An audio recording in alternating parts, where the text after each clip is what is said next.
अस्सलाम वालेकुम दोस्तों, 3 फरवरी 2025। तो आज आप लोगों की जी सपोर्ट की ज़रूरत है, यानी बेतहाशा लाइक, बेतहाशा कमेंट्स और बेतहाशा शेयरिंग। तो चलो जी, आपको हम सब्जियों के रेट बता दें कि इस वक्त इस्लामाबाद में सब्जियों के रेट क्या जा रहे हैं।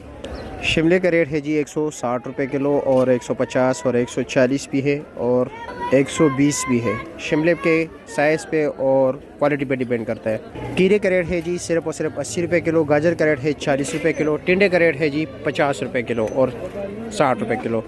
मोटी मिर्ची जो है जी 60 रुपये किलो मिलेगी। माजरा चाहता हूँ 100 रुपये किलो मिलेगी जी। और जो बारीक मिर्ची है वो 80 रुपये किलो है। अरवी का रेट है 170 रुपये किलो।